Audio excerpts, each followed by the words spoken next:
Es un honor tener la oportunidad de participar en este foro de la cultura con maestros y eminencias de las artes escénicas, de la cultura colombianas, más y menos tratándose de que soy el único invitado foráneo. Quiero dar las gracias en primer lugar a esa poetisa que acaba de lanzar la proclama bella, que ahora ya yo lo único que puedo hacer es prosa después de su poesía y su belleza. Beatriz Camargo, ¿no? A quien me une una estrecha amistad fraternal que ha ido creciendo a lo largo de los últimos 10 años y gracias a la cual pude visitar Colombia el pasado año con motivo de la presentación de Atalaya en el Festival del Bicentenario de la Independencia en Tunja, invitado por su director Ferley Neira, que nos trató con una enorme exquisitez, me dio la medida de la hospitalidad que tenéis en Colombia, ¿no? Tuve ocasión, con motivo de ese viaje, de conocer las diversas Colombias, ¿no? La caribeña, la andina y la de la selva, y quedó la atlántica para otro viaje. Y vi que resulta de una tremenda riqueza esa variedad, pero que al tiempo resiste esa diversidad que en otros países no sucede, en otros países se pierde esa idea. Era mi primer viaje a Colombia y no fue cualquier evento el que nos llevó allí, sino el que conmemoraba la victoria de Bolívar y su gente frente al Imperio Español. Un orgullo para Atalaya y para mí ser invitado a inaugurar un evento que conmemora el bicentenario de una batalla donde la resistencia indígena y la de Bolívar y su gente triunfó sobre ese colonialismo genocida.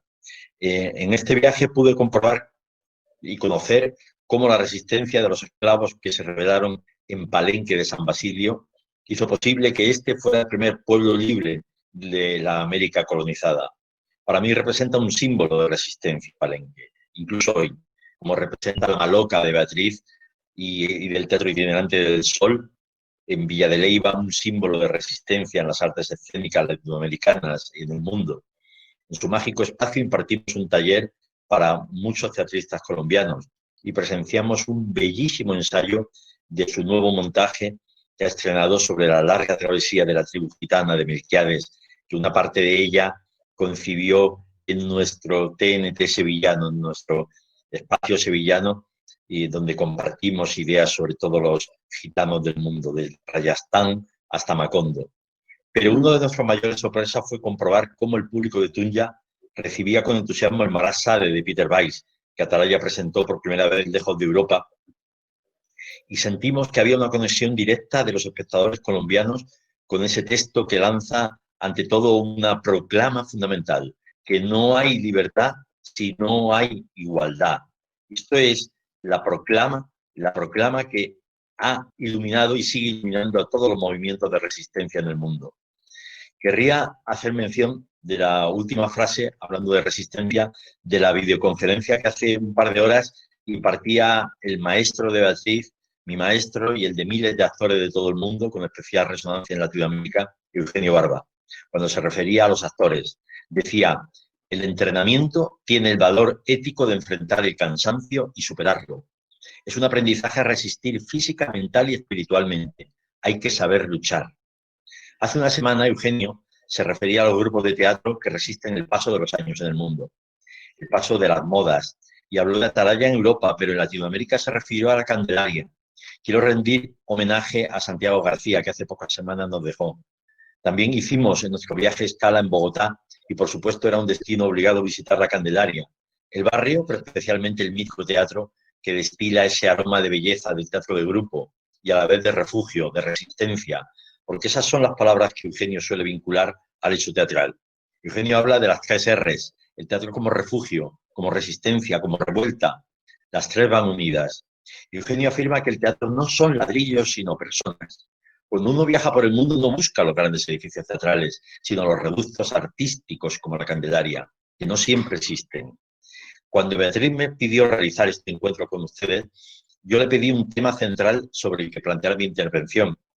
Me habló de que la cultura es hoy más que nunca un barco que en su singladura lucha contra los embates de tempestades, de lo que hoy en día es un verdadero maremoto. Y en ese barco el teatro está sin la popa, en las zonas más alejadas del poder, del timón. Enseguida me vino a la cabeza la imagen de la balsa de la Medusa que inmortalizó Jerry Cole, justo hace 2 siglos, inspirada en un suceso real.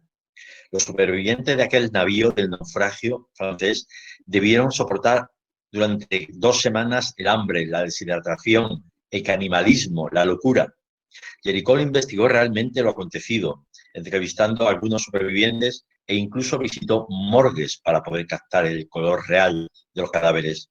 Pero por encima de la calidad de la pintura, que es uno de los iconos del Museo del Louvre, este cuadro, la balsa es un icono de la resistencia de aquellos supervivientes que durante ese tiempo flotaron a la deriva en mitad del océano hasta su rescate. La resistencia una vez más.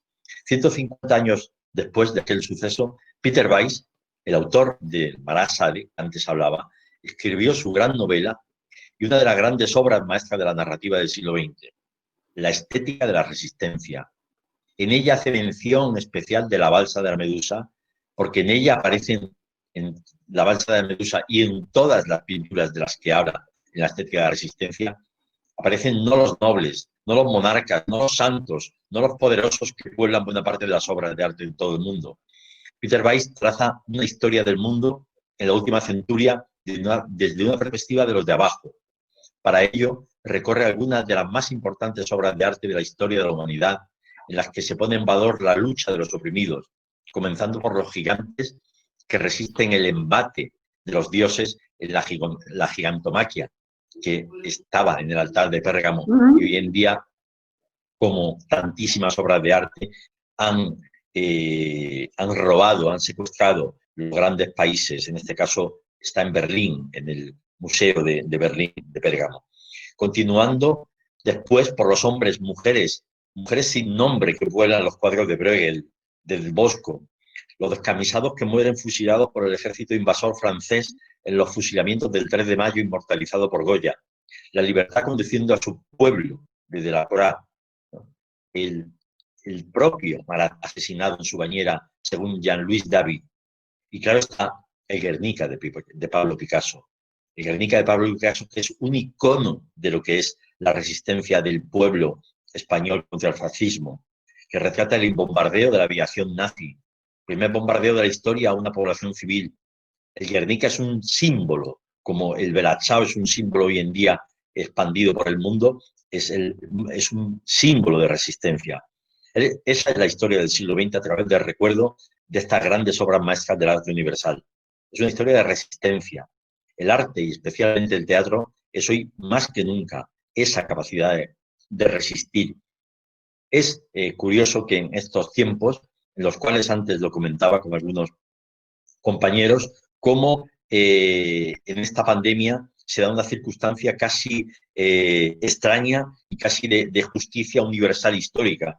Como los 5 países que más muertes han acumulado son los 5 grandes imperios que han asolado la humanidad en los últimos 2 milenios. El imperio de Roma, en Italia, el imperio español, el imperio francés, el imperio británico y el imperio gringo. Son los 5 países con más mortandad. Es como que la naturaleza se ha revelado y aquellos países que siempre han expoliado, que esos países genocidas, seguidos inmediatamente por Rusia, por Bélgica, por Alemania, todos los países donde hay más mortandad son países que han asolado, que han exterminado pueblos enteros. Entonces es curioso cómo la naturaleza se ha revelado.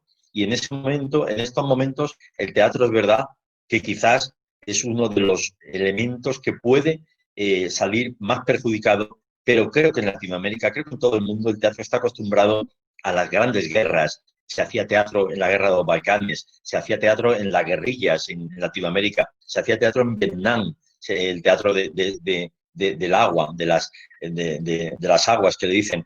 Y en todas las partes que ha habido guerras, ha seguido el teatro. Como decía Eugenio Barba, lo importante es el trabajo contra las guerras, en este caso contra la pandemia, y que sigamos unidos en esa idea de la resistencia, buscando la estética, buscando el arte, buscando la cultura, pero con la idea de resistir y venceremos.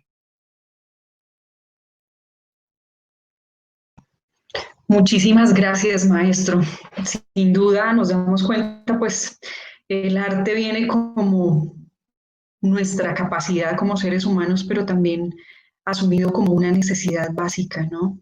para el desarrollo de nuestra especie y también de nuestra sociedad. Sin duda es lo que nos permite dar un sentido trascendente a los acontecimientos de la vida, como su merced lo menciona, y más que todo cuando pues pasamos por crisis como esta. Yo le quiero contar que justamente por esta plataforma tenemos varios invitados, varias personas que nos acompañan. Tenemos a Willy Torres, él tiene una pregunta para su merced. ¿Cómo se está viviendo esta crisis en España, maestro?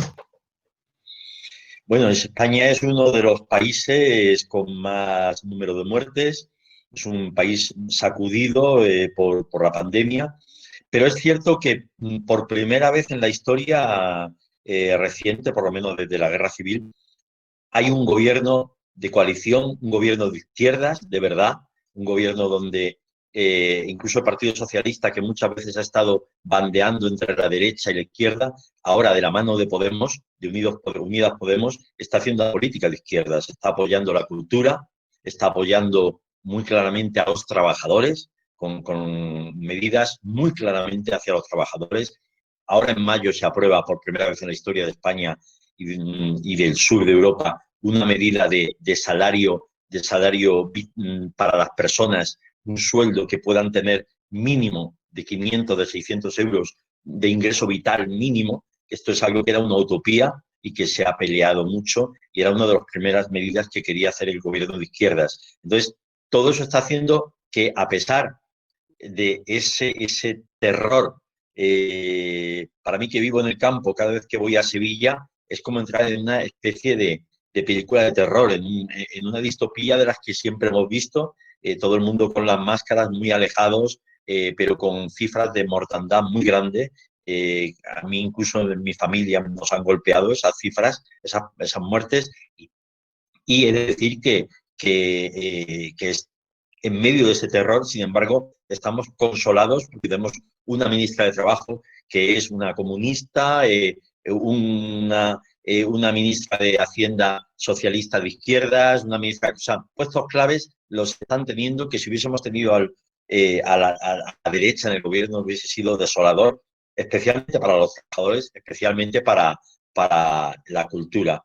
Entonces, he de decir esto, la sentimos y con miedo, mucho miedo, también en el teatro, porque claro, pensad cómo se puede ir a un teatro, a una sala negra, oscura, con una máscara puesta, rodeado de personas. Es terror, o sea, la única sensación es de terror cuando el teatro es una ritualidad mágica, es una sensación de disfrute que tiene que tener uno. ¿Cómo puedes disfrutar con una mascarilla que no te deja respirar? Casi? Entonces, yo soy de los que piensa que hasta que no haya una vacuna va a ser muy difícil que se pueda volver a hacer teatro en España, en teatros, sí al aire libre, sí en espacios como esa magia de la maluca que decía yo, y en el TNT también tenemos un espacio al aire libre, sí en festivales al aire libre, pero muy difícil meter a las personas en el teatro. Muchas gracias, maestro. Y bueno, teniendo en cuenta que pues solo podemos abarcar dos preguntas de las tantas que hacen las personas que nos acompañan hoy, tenemos por aquí a Diego Camargo del Teatro Huazuca. Él también pregunta, ¿usted qué puede aconsejar para los grupos y artistas que están emergiendo actualmente, maestro? Pues yo les aconsejo mucha coherencia, mucha ética de compromiso, de trabajo, trabajo, trabajo y trabajo, y ponerse del lado, digamos, de la historia, ¿no? Del lado de los que luchan para que la historia avance, ¿no? No del lado de los poderosos, no esperar mucho de los gobiernos. Nosotros hemos tenido la suerte de tener un gobierno de izquierdas, pero, y por supuesto en Europa, incluso hasta los gobiernos menos progresistas sí dan dinero a la cultura, pero sé, me decía Beatriz, que en Colombia está muy difícil por parte del gobierno, pero yo diría que, bueno, que ahí se ha hecho también gobierno de teatro en circunstancias muy difíciles y por todo el mundo se ha hecho teatro en situaciones muy difíciles y es adaptarse al medio y seguir trabajando, investigando y emocionando, generando. Hay una historia muy concreta que es que Shakespeare en la época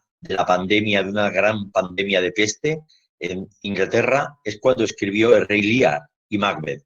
Entonces es un ejemplo de cómo también se puede transformar ese tiempo de estar aislados en trabajar con el teatro como arte.